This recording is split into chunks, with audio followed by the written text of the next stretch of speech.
Well, hello. GM, everyone.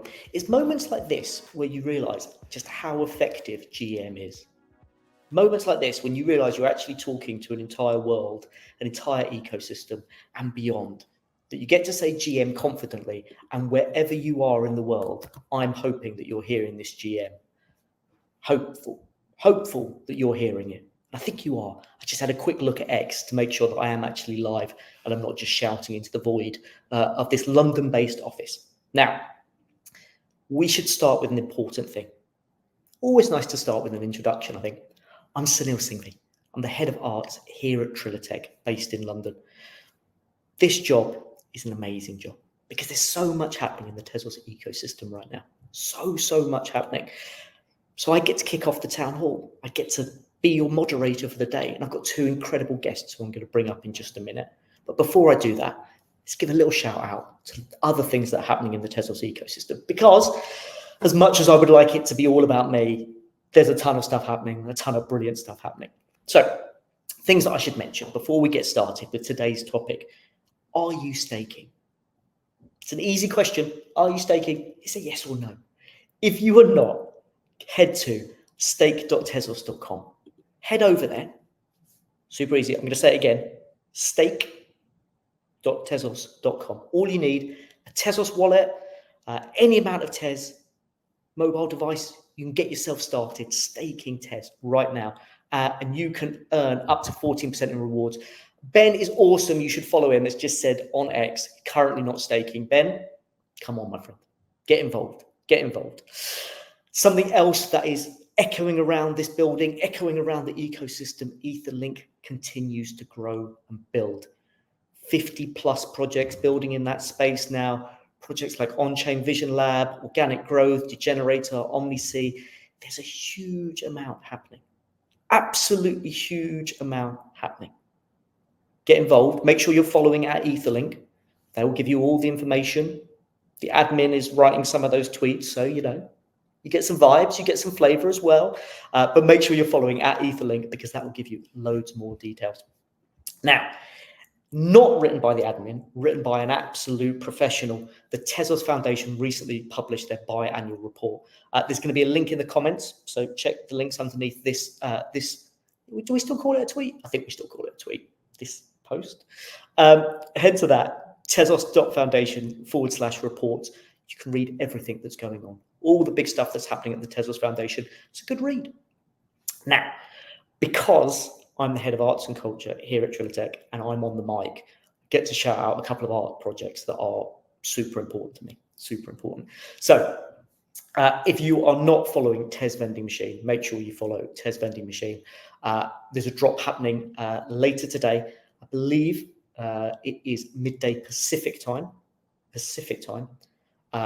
Incredible artwork being loaded up into the vending machine. Have a look, grab some cool artwork. I love it. The artwork this drop, exceptional, exquisite, I would say. Also, we have just announced a year-long partnership with the Museum of Moving Image and the Tezos Foundation. Museum of Moving Image is in New York. Very, very cool. It's out in Queens Astoria, and it's got a real excitement and energy. There's loads of things happening there. And we've got this incredible opportunity for artists who are working with digital tools to exhibit their work in a museum. But also, most importantly to me, we're giving visitors who come in off the street a chance to get their first piece of Tezos art. That's so important to me.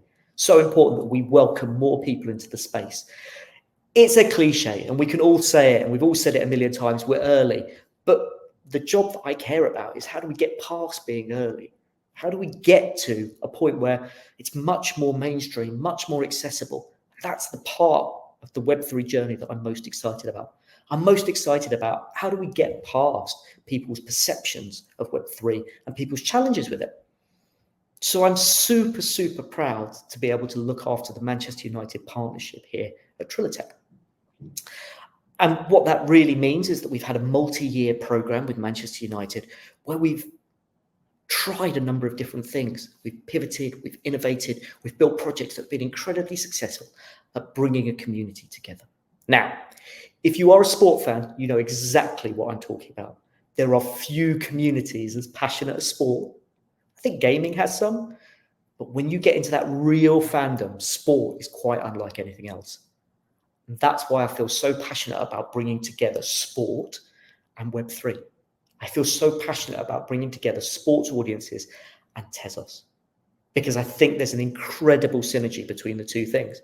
And that synergy to me is passion. There's a whole bunch of people hopefully watching the stream today and hopefully watching this maybe on replay later who are incredibly passionate about Tezos, just like I am. But there's a huge number of people who are incredibly passionate about their favorite goal they've ever seen, their favorite team, their favorite player. And we want to bring those people in, and we want to make Tezos a home for those people. So it's been an incredible couple of years working with Manchester United on building these programs where we can try and experiment. And that's what we're going to talk about today. So although there's a million things going on in the Tezos ecosystem, from DeFi to art projects, to infrastructure, to builders and developers, today we're going to talk exclusively about Manchester United's work with Tezos and specifically about player trading cards and Fantasy United. Now, I've already been talking for 6 minutes. I said to the team I was going to talk for 90 seconds, but we're 6.5 minutes in. Not unusual for me to go past the point where people say stop talking. But here's the thing. Listening to me talk for an hour isn't going to be fun. So I've got two incredible friends. I call them friends. They're colleagues, but I would also call them friends. From Trilitech, Benedikt, and from Manchester United, Ronan, Joyce. We're going to bring them into the stream now, and I'm going to let them introduce themselves because, there's nothing better than someone getting a chance to introduce themselves.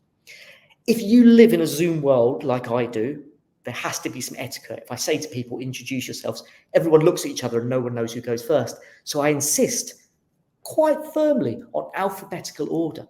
So we're going to start with Benedikt to introduce himself. Benedikt, I want who you are, and I'd love you to tell me what your job is inside the ecosystem and your favourite Manchester United player. Ronan, I'm not going to ask you for your favourite player on a corporate level. You don't have to say, but Benedikt does have to pick a favourite player. Benedikt, welcome. Welcome. Thanks, Sunil. Yes, I'm the engineering manager for the Canvas team, and Canvas is the NFT store that powers collectibles.manunited.com. And we've been building player trading cards in Fantasy United for the past few months and launching it successfully. So my role is basically making sure that the engineering team knows what they're doing and helping them succeed, build the right things at the right scale, and work with you and with Ronan on on the delivery of the product. Amazing. My favorite player is, that's a good one, Andre Onana. What a player. Yeah. He posted a picture earlier today of him in boxing gloves, and it did make me think he could probably do that job. He's got that physique. He looks like you'd get into the ring with an Onana and you would regret it almost instantly. Following on in our alphabetical order, Mr. Ronan Joyce. We're back again, you and I, a double act that never fails. Ronan, introduce yourself and what you do for this project. Thanks, Sunil. I'm Ronan. I'm Director of Digital Innovation at Manchester United. And kind of on a corporate level, that means covering kind of Web3, metaverse, gaming, those kind of areas. But the most exciting bit of my role is I get to work with a team that builds new experiences for Manchester United fans. And we try and do that in a creative way. We try and do it in a way that engages differently and kind of looks to the future. And that's kind of where this partnership has been so good, and why player trading cards and Fantasy United in particular really tick a lot of those boxes. And super excited to share some of that story today. Yeah. Ronan's heard me say this a few times, but there'll be people watching today that haven't heard me say it. I am in awe of Ronan's job title for two reasons. One, it's a great job title. But two, one of the reasons that the relationship with Manchester United has been so positive is that there is a director of digital innovation. And that's what we're talking about today. We're talking about innovation. We're talking about a huge legacy club that has massively passionate fans from around the world who are always looking for new ways to bring those fans closer to the experience, give them a feel for what it is to be a Manchester United fan. So it's incredible that we get to work with somebody focused on that. Now, I want to start with Benedikt. Now, of course, we're talking from at Tezos today. So before Ronan and I geek out with a little bit of football and a little bit of Fantasy United chat, I want to talk a little bit about the actual cards that we've created and the systems that you've built in order to do this at scale. It's very easy to create a hypothesis, not incredibly easy, but to create that notion of what something's going to be. It's a different thing when you have to test it at scale. And Manchester United is, of course, scale. Very much. This is a big fan base. It's a global fan base. It operates 24/7. So since we first launched our project of the keys, where we saw almost 900,000, I'm going to say it again, I love a big number, 900,000 keys claimed in a very short space of time, to a completely sold out Devils launch, which continues to be a vibrant, active community every single day inside the Manchester United Discord. We get to try things at scale. Now, the idea of player trading cards came up, and Benedikt and his team have had to work incredibly hard to think about how you scale this sort of program, but also how do you bring it to life? We've seen a number of years of static cards, static images, and Benedikt and the team have worked incredibly hard to do more, make it a little bit more exciting. So, Benedikt, I'm going to give you a very broad, open question. Tell me a little bit about what the player trading cards are from a technical point of view, not from a Manchester United point of view, but from a technical point of view. What are these things? I think it's quite easy to start with, I think, something visual. So I'm going to try to share my screen. That's going to be a first. So bear with me for 1 second. Whilst Benedikt is bringing up his screen, I'll tell you, this is my first time on a Twitter stream in vision. So anything could happen in the next hour. It's Bruno. Mr. Fernandes is on screen. Exactly. So we have Mr. Fernandes here, and if you're familiar with the old concept of player trading cards, I when I was a kid, I used to buy Panini stickers for the Bundesliga. And I would collect them, and they always have like these little stats around the player, and in the center there's like an image of the player in an action or just in a headshot. And so you collect those cards, and you try to basically complete the whole set, fill the whole book, be proud, trade with your friends. And so that was the basis where we started. And then we were thinking, okay, what else can we do? How can we leverage technology and the blockchain technology specifically in a way that makes those cards like more interesting than just a piece of paper, so to speak, or a sticker. And one idea that got everyone really excited was the fact that these cards could update based on real life events. So imagine that we're basically mid-season, season 24-25. Bruno Fernandes has 8 appearances, 6 chances created. These are just made up numbers, by the way. And so now, 2 matches later, he will basically have 10 appearances and 3 goals. And next time around, it's going to be 12 appearances and 6 goals. So the stats update. The NFT can actually update based on events that are coming outside of the blockchain, for instance. And this makes those player trading cards engaging, attractive. It really engages people, I think, in a new way, and opened the doors for many other solutions, especially like Fantasy United, which we're going to touch base on later, probably in more detail. So my first questions are, Benedikt, in the fictitious games you've just created, was there a hat trick in there? I want to know, because when we start talking about Fantasy United, if you've glimpsed the future, I want to know if you've got some intel. But broadly, what we've built is available on collectibles.manunited.com.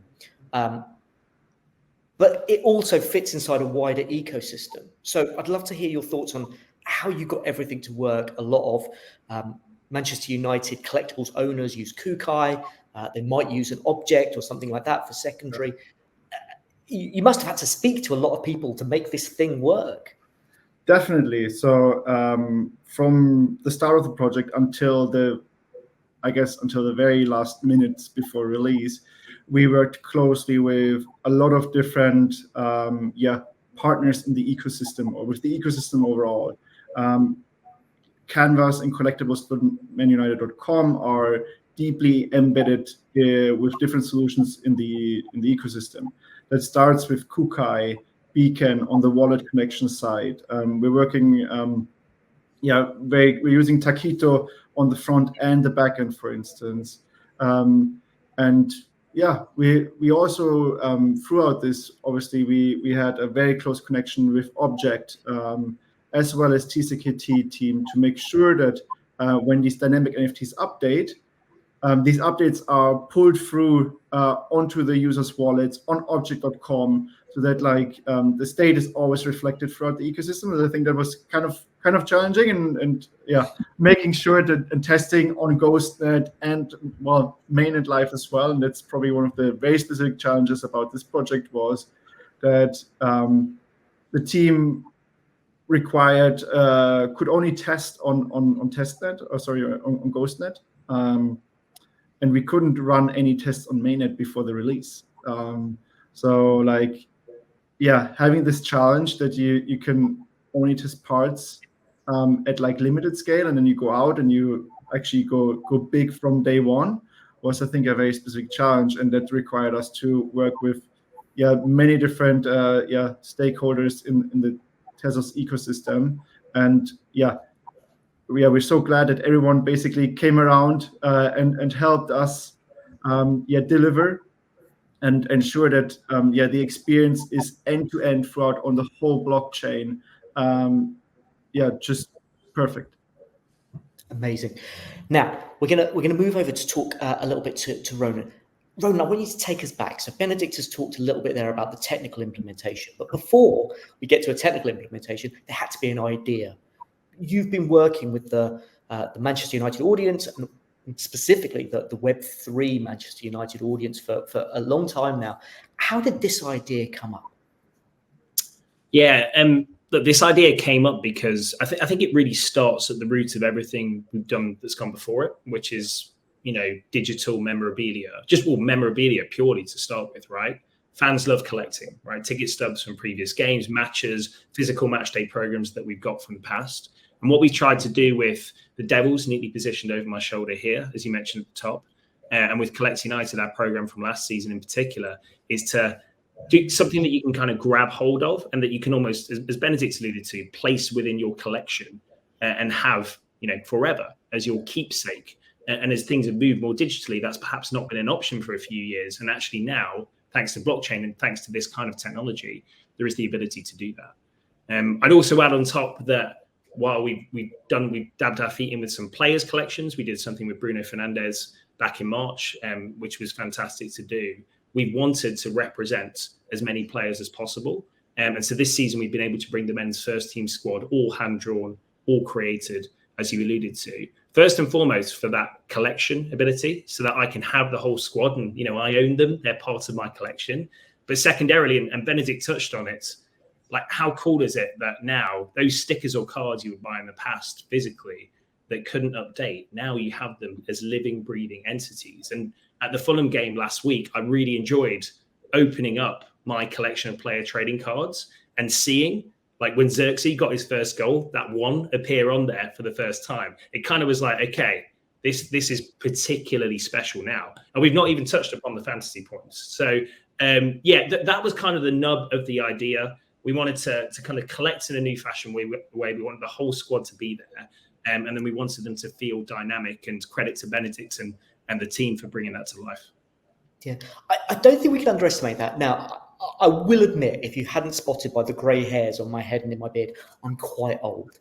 And I will tell you this as a fact, that even though as a season ticket holder, there are moments where I think to myself, I actually can't remember who played. I can't remember what the score was. So that notion of a card that evolves throughout the season is actually true to the experience. That notion that we're representing a sport that doesn't stand still. Storylines evolve, conversations evolve, players evolve.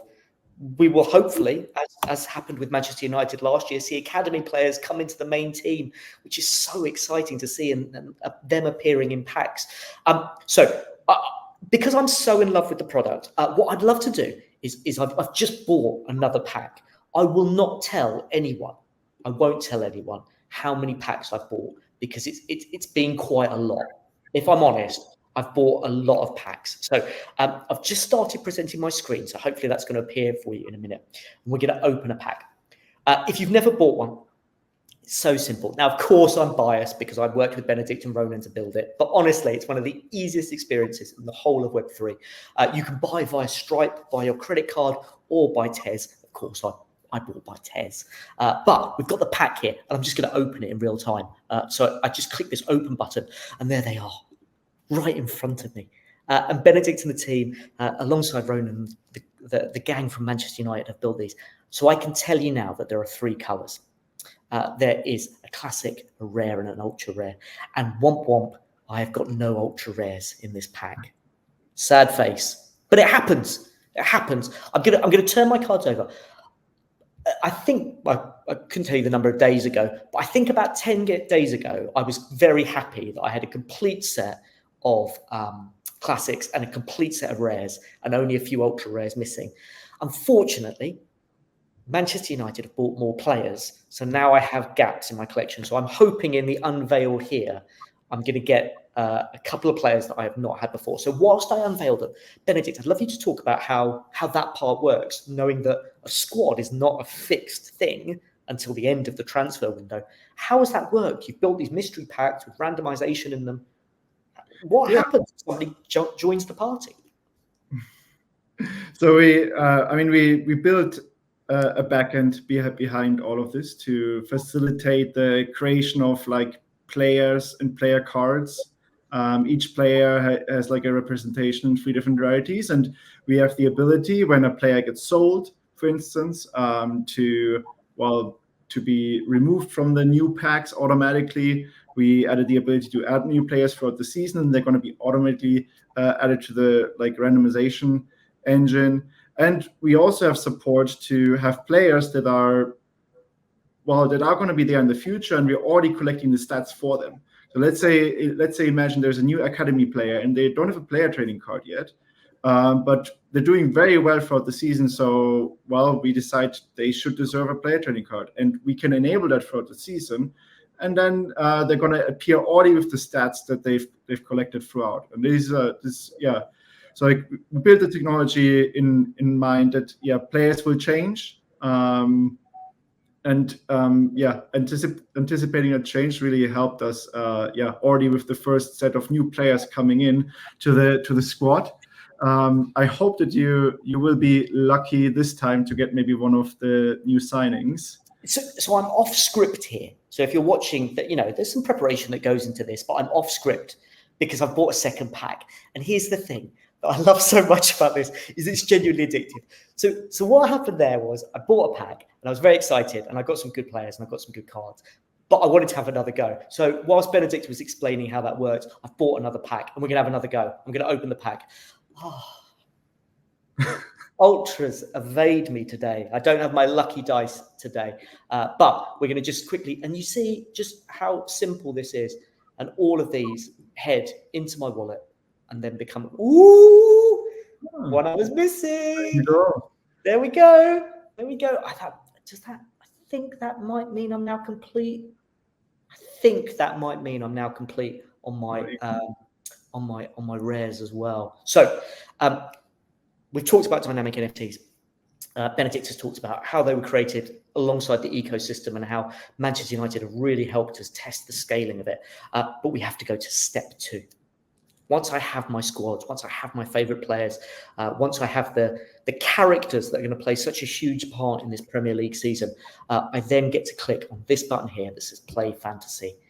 Now, before Ronan baits me up, week 1 was not successful for me.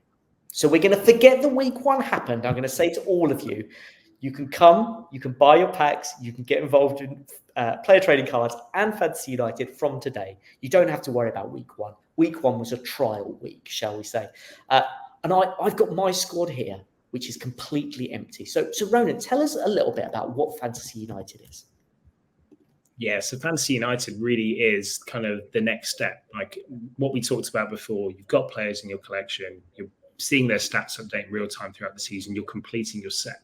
And also, myself and the team alongside you guys have lots of rewards planned for when people complete. There's every now and then there's the opportunity for those who completed to win things, and potentially the opportunity to come to Old Trafford, potentially some merchandise. So there's lots of incentives there. But the added piece on top is really the fact that you can play a fantasy game. And this is deliberately designed to be nice and lightweight, nice and simple. You pick 5 players every match week for your squad. They don't have to be like a typical football 5-a-side team with a goalkeeper, 2 defenders, a midfielder, and a forward. We've given you free reign on that. But where we have put the parameters and the restrictions is you need to pick 3 classic players, 1 rare only, and 1 ultra rare only. Now, if you don't have a rare or an ultra rare per your previous unfortunate pack opening, although some very good players, as we said, you can play in those positions, but you're incentivized to play a rare player and an ultra rare player, because you get 2x the amount of points, double, every time you for your rare player, and you get 3x, triple, for an ultra rare player as well. So last week, against Fulham, our top scoring player was Lisandro Martinez, our Argentinian defender, and 46 people chose him as ultra rare. A surprise, he wouldn't be a typical player you'd necessarily go for, because I think in most fantasy football games, you think, or what the attacking players, the goal scorers.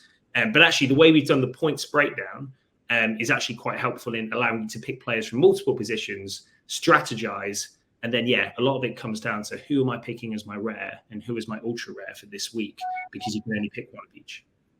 So one of the many, and I'll show you the leaderboard in a minute to show you how horrible my first week was. But one of the things that I think is super important is being able to just show you how simple this experience is. So we're going to pick a squad right now, and I'm going to tell you right now, I'm going to change it. This is not my final squad, people. I'm just doing this for the point of demonstration, okay? Just demonstration. So exactly as Ronan described there, I can pick any of the players, and I've got them all here. So let's start. There was a shout there for Martinez. So maybe let's just start there. So I'm just going to add him to my squad, and there it is, just immediately. Now, if you think about when people talk about Web3, they think about technical integrations, they think about C phrases and Wallet Connect and all these things that might be hard.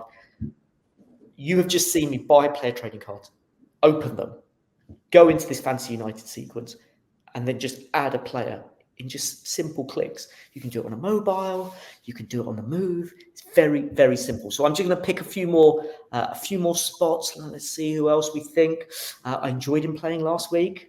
Thought it was interesting, right? We're going to pick one more. Let's go for Xerxes. Right, and then we go into the rares, and it explains the points here, which I think was a super important point.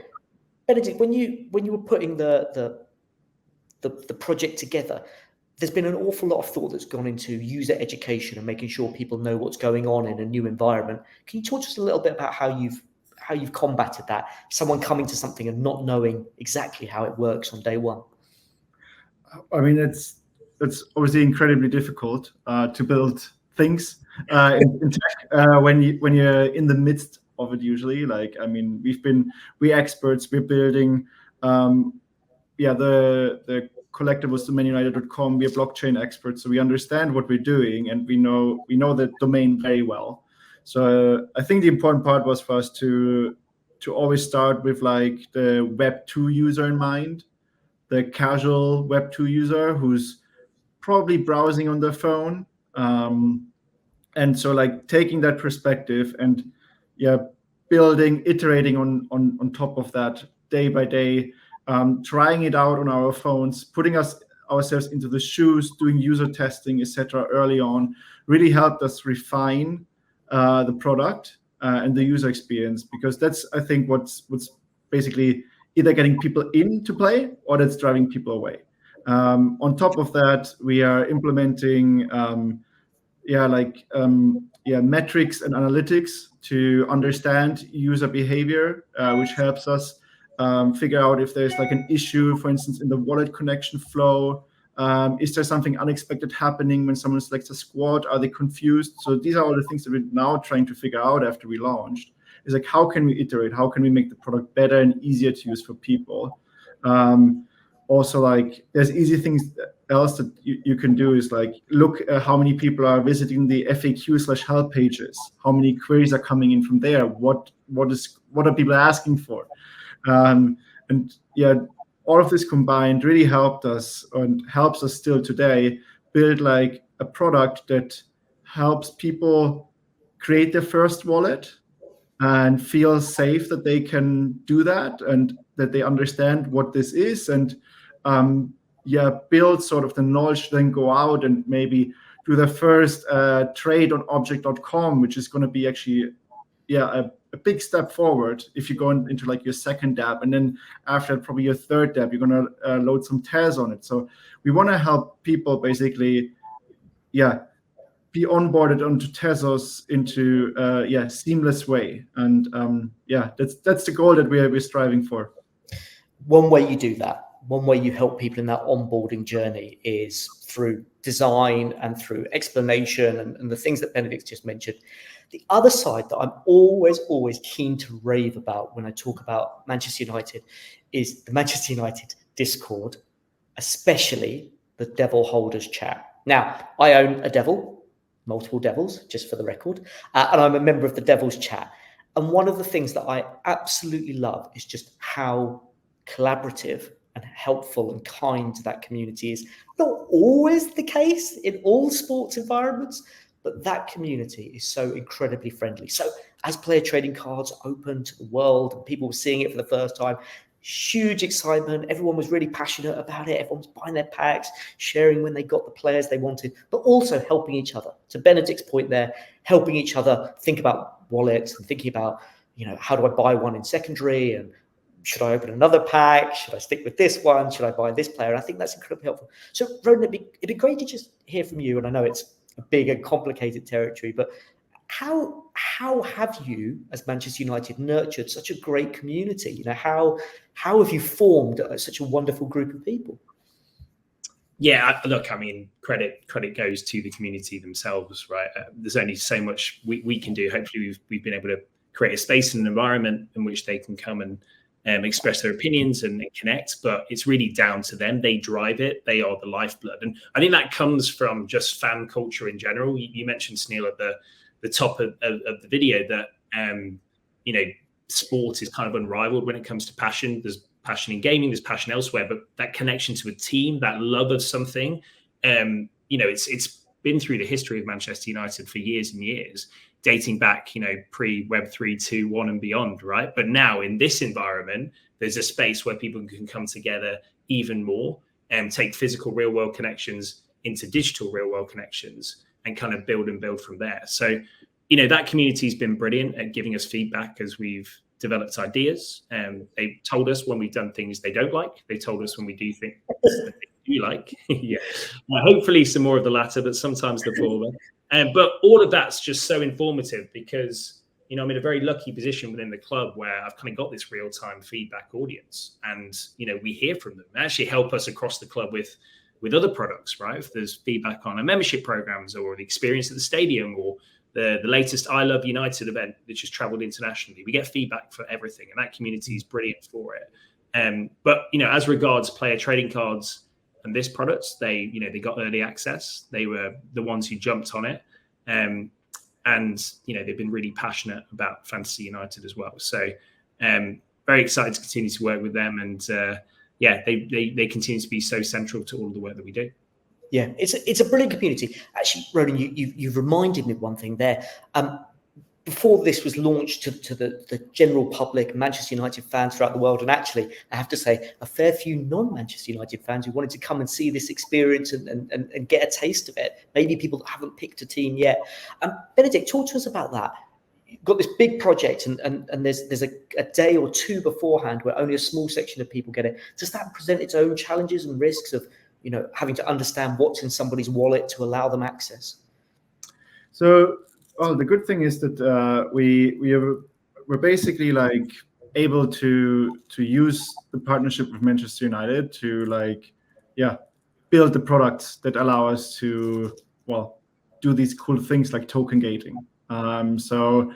We built the token gating on the Ghostnet. We tested it with some fake tokens, and the challenge is always when you move something into production, because you gotta make sure that it works from the moment you start, especially when you start something with the devils, who are going to be your fans, your power users, who expect also like a high quality, like perfect product from day one.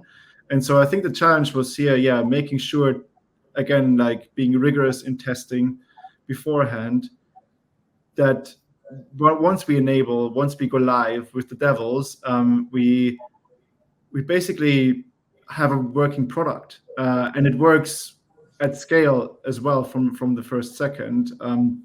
So yeah, kudos to the team, for like making sure that we basically test, we cover our bases before we launch, and then we launched very, very smoothly, and gave this new feature, the player trading cards, to the devils. They tried it out. They bought a ton of cards in the first few days, because they were really excited to try it out, get the sets full, get the complete set like you Sunil. In my head, I'm still thinking about going back to buy another pack.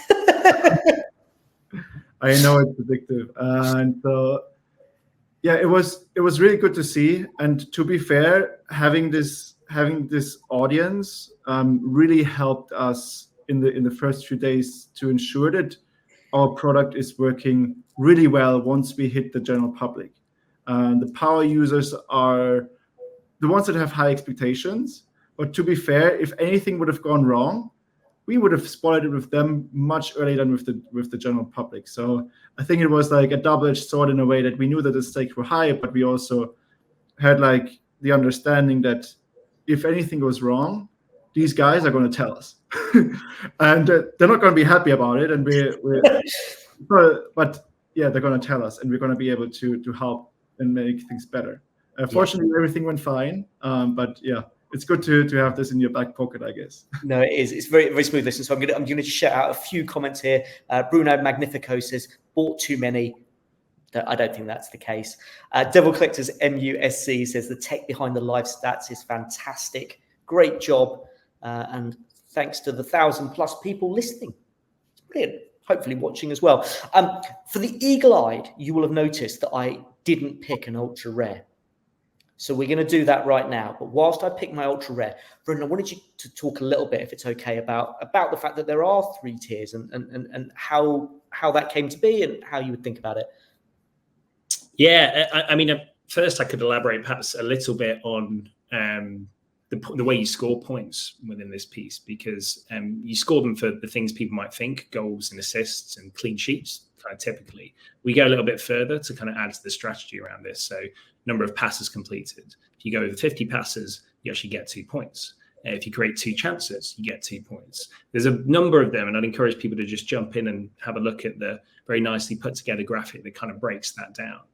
But the reason we went with 3 rarities is ultimately because it allows for that extra fun element of collection. You know, that excitement as you kind of are experiencing when you open a pack to see if you will get the ones that are most rare. And then it also gives us this extra piece within the fantasy game, which really, I think, adds to the strategy. A lot of fantasy games, you will captain 1 player. In this instance, you kind of get the chance to captain 2. And the 3x every single week for the player that you think is going to deliver most is that really exciting bit that can make or break your weekend, shall we say. It really can. So I've gone for Marcus. And we're here obviously talking about Tezos and the technology today, but I think he comes good this season. I think he's on his way back. So I picked Marcus, and then the next step for me, very simply, is to come and I hit save now, and my squad is complete, and I can head to the leagues. You will have noticed that I've been very upbeat and very excited about player trading cards and Fantasy United. So if my energy dips at this point, it's because you will have noticed that my first week, I had a shocker. As Kyle, who sits next to me, suggested very kindly this morning, Sunil, perhaps you should look at who's injured and who's not injured before picking your squad.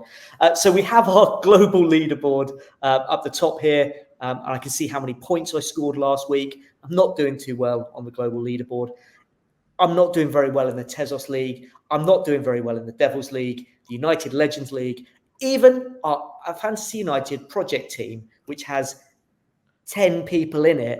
I appear to be in 10th place behind someone who hasn't watched a game of football live in their life. So it hasn't necessarily worked for me on game week 1, but it's a long season. So Ronan, this is going to be going on through the entire season. People will get to, overcome their early stage fright, shall we say. Yeah, it's going to be going on all season. And every single time that the Manchester United men's team play in any competition, which is really exciting as well. And I think what you're going to see from us is a series of comms to remind people to kind of go and pick their team, make those selections. And in the match day -1 emails that we send out kind of within the Manchester United app and across our social channels too. A quick shout out for a great piece of content with Sunil's ultra rare pick, Marcus Rashford, who picked his own 5 in a video that we published across multiple platforms last night. So you can go and check that out. You have to go and check out that video. Marcus's disregard for defenders is wild. Honestly, he's like, not putting any defenders in there. Absolutely not. Just straight attack. And at the end, he's like, do I even need a goalkeeper? Let's just go all out, which I think is incredible. I've removed the leaderboards from the screen because Bruno Magnifico in the comments has just pointed out that I did actually come bottom of the Devils League on game week 1. That is a humiliating fact. So I'm going to move on very quickly.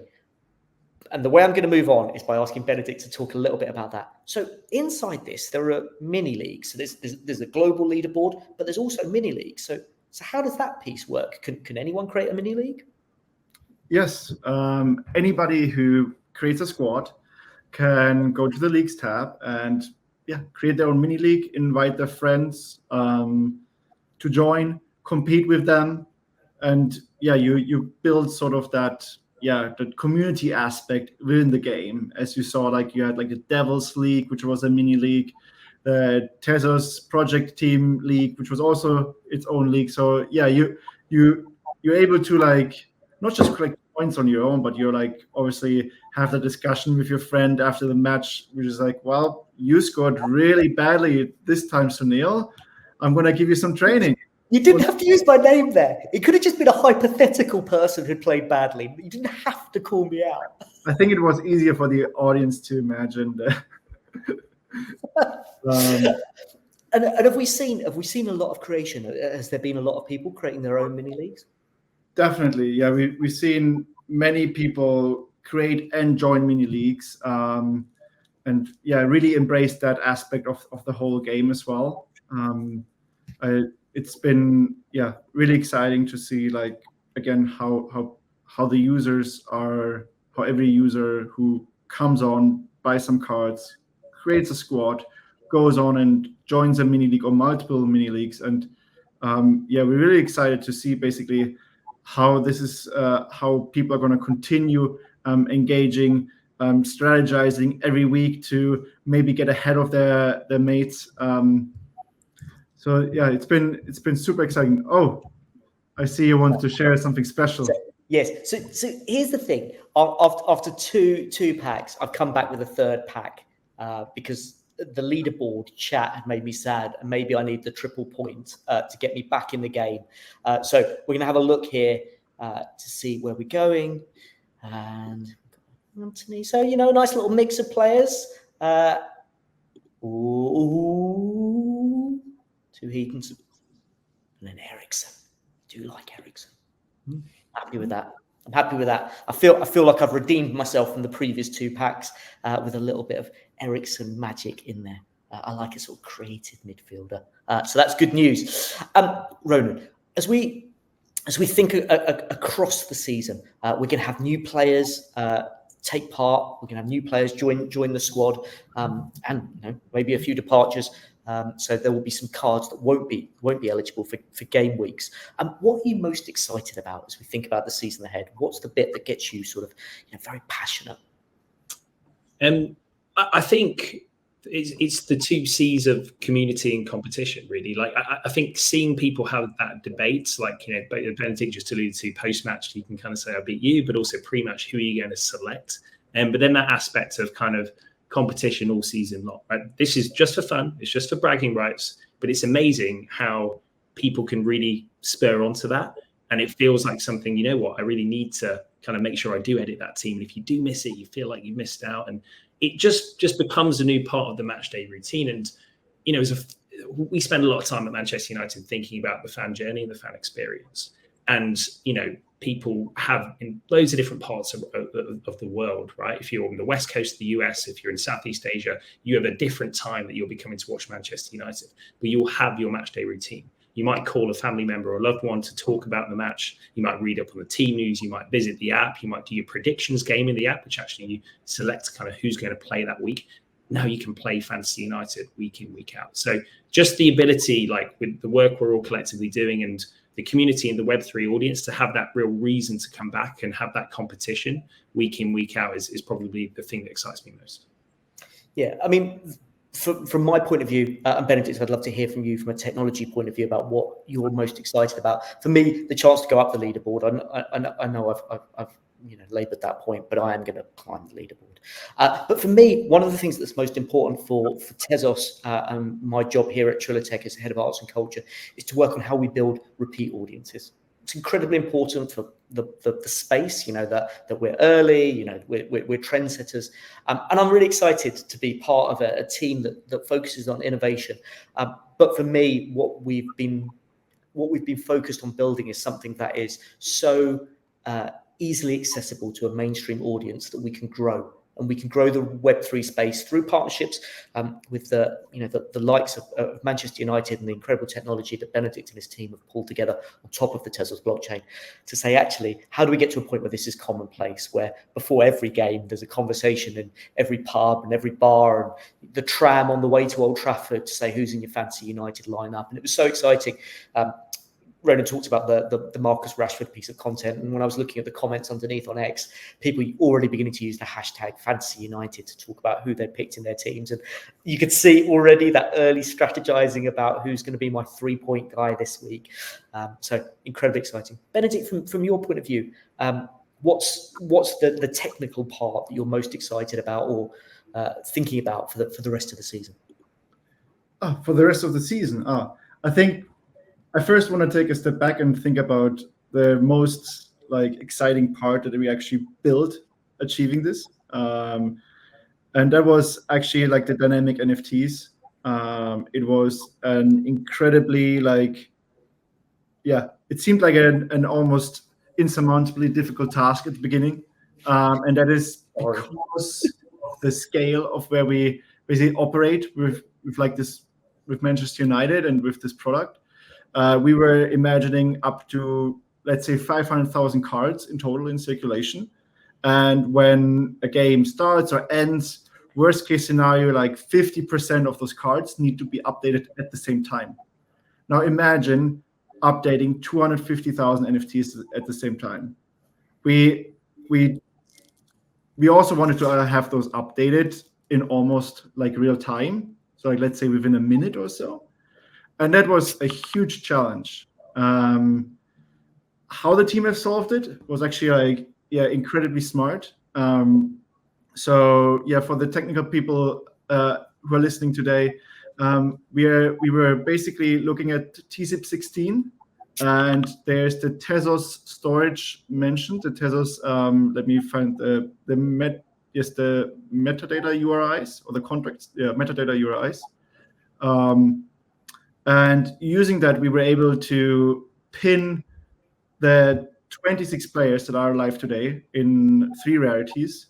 So that gives you 78 in total. So you have 70 cards. And we were basically mapping between the 78 cards one piece of metadata instead of having each NFT their own metadata. And through this, we were able to reduce the number of potential updates from 250,000 to only 78 divided by 2, and that made it actually possible. And so this kind of thinking, understanding what is out there, what Tezos gives you as a tool set to achieve really cool things like dynamic NFTs was, I think, super exciting and bring this to life. Now looking forward, I think beyond mini leagues, there's like lots of different things that we want to do and we want to build. Our goal will be on like how can we get people excited every day to like come back and experience player trading cards beyond the purchase maybe of new cards. What else can we do to help them understand how they're performing, maybe compete against each other in a different way. The team right now is super excited about the launch and is already thinking about, okay, what is next? What can we do to basically iterate on this? Because we feel like this is just the start of dynamic NFTs and of Fantasy United, and we're super excited to take this to the next level. Yeah, and that is again one of the many joys of working alongside Manchester United, is that we have a partner that can bring big scale audiences, passionate audiences, knowledgeable audiences to the table. So actually, it's not a case of building something and wondering if it works. We're going to find out very, very quickly, and that's incredibly exciting. So before we close out, and we are, we're close to time, I want to go full QVC for a minute and just give you a few details. So the packs are £3 a time. So you can go to collectibles.manunited.com and you can buy a pack. You can also pay with Tez. And I think that price point was picked very much so that it could be accessible, that you could buy one pack and that's all you really need to have a squad. You don't need to buy lots of packs, unlike me, who appears to need to buy a lot of packs just to cover my own lack of knowledge. So you can buy a pack very simply, very easily, and very cheaply. And you can get started now ahead of the Brighton game. Somebody asked in the comments, what's the best thing to do? Have a full set of players in all classic rare or ultra rare, or is it better to have a deadly combo of high performing ultra rare, rare and 3 classics? Now, Ronan, I'm going to come to you for your viewpoint. It's very much a Fantasy United, Ronan Joyce viewpoint, not a Manchester United viewpoint. My viewpoint on this is season's long. Players get tired. Players go in and out of form. For me, there's 2 things. For me to be successful, I want to have, as Benedikt described, 78 cards to play from. Like I want a full set, but also understanding the mindset of sports fans is there is a sense of collecting and completing, exactly as Benedikt described right at the start of the call to sort of bring us full circle. That sense of completing your sticker album, that set of finishing the set. So I am missing a couple. So in the back of my head, I am still thinking, do I need to buy more packs, or should I try and get some in secondary? Should I try some swaps somewhere? I think it is, for me, important to have a full set so then I can play my most strategic game, which is yet to come. But Ronan, agree or disagree? Should I go for a full set, or should I just, power play Bruno Fernandes until he's tired with me playing him every week? I think both are legitimate tactics. I think you're right that it's a long season. Players will come into their best form at different moments and times. I'm very excited also about an academy player developing. Like if you actually think this time last season for Manchester United fans on the call, that they'll know, but Kobbie Mainoo had not even made his Premier League debut at this time last season. He played a big part of the Euros. He really feels like a star player now, but who's going to emerge to come into this? So that's also why I'm particularly excited to hear Benedikt looking forward for lots of cool things on the roadmap. It's getting me very excited. Yeah, and honestly, I say that as someone who loves a good football narrative, that notion of academy player living his best life, coming through to the main team, and as part of that journey into the main team, this project, Fantasy United, player trading cards built on the Tezos blockchain, Benedikt and his team putting that character, putting that player into the trading, into the packs that you can purchase, and that becoming part of the narrative of the season to see new players emerge is incredibly exciting. So all that's really left for me to do is to say thanks to everyone that's tuned in. You're all massively appreciated. Sort of 1,200 of you watching. Our wonderful faces. To thank Benedikt so much for his incredible hard work on on building player trading cards and Fantasy United. He's not alone. He's worked alongside not only people at Trilitech, but also PK Labs and across the entire ecosystem, Object, Kukai and beyond. Benedikt has been practicing, because he wanted to go full YouTube energy. He's been practicing saying like and subscribe in the office in preparation for this. So I want to give him that opportunity to plug his own handles and say like and subscribe. And you can tell me how successful you thought that was. Benedikt, give it a go. I need to see what my handle actually is for. There was a comment to say whether they could follow any of us. I actually don't think Ronan is on X in any sort of substantial way, but you can follow me. I'm at Ilsun, ILLSUN, at Ilsun, on virtually everything. Discord, Twitter, Instagram, like the full gambit of things I'm on as at Ilsun, including Vine and Friendster. But, Ronan, if people wanted to follow you or wanted to hear more about the project, what is the best social handle for them to follow? It's probably the handle we're streaming from today, Collect MUFC, where you can go to kind of feel all the kind of project news coming. And obviously, if anyone has any feedback for me, LinkedIn, by all means, please drop a line. But I think my hope is that through the season, through the great and the marketing teams, the content teams, the social teams at Manchester United do such a phenomenal job. I'm hoping that the content will be reaching the community. And that on top of that, you mentioned it, our Discord community is a great space to come and feel the community vibe and join the conversation. Absolutely. If you want to feel the passion of Old Trafford, Discord, that Discord channel is the closest you get to the energy of Old Trafford, in my opinion. Because X and Instagram and Facebook are all brilliant platforms for varying reasons. But to feel the pace of the Devil's conversation that starts at 0.01 of an evening and finishes at 23:59, like it goes right the way through time zones and locations and stuff. It's genuinely brilliant. I love it. Although there was quite a lengthy conversation about Coronation Street the other day, which I did not understand. I think Bruno was involved in that. Did not follow that conversation. It's not all Manchester United. Right, Benedikt, are you ready for this? Don't let me down. Don't embarrass me by being 100 years old here, Benedikt. Give us it. Give us your best YouTube. I don't have a YouTube, but I have a LinkedIn. So my LinkedIn is probably the best if you want to reach out and have any questions around player trading cards or Fantasy United. Otherwise, yes, my X handle is BHRMR_, I think, yes. So that's also a possibility to reach out. I mean, it was so bad and so unconvincing. Let's stick to, if you want to find any of us, I'm at Ilsun everywhere, Ronan Joyce, Benedikt Hirmer on LinkedIn. Thank you so much for watching and being part of the Tezos Town Hall. Make sure you're following at Tezos if you're not already following. There's going to be lots more town halls and lots more conversation. Also, this X handle does give you a few updates on player trading cards and Fantasy United, and will be updating throughout the season on all the great things. Thank you so much for watching, and thank you, Ronan and Benedikt, for taking part. Thank you, Sunil. Benedikt. Cheers, guys. Cheers.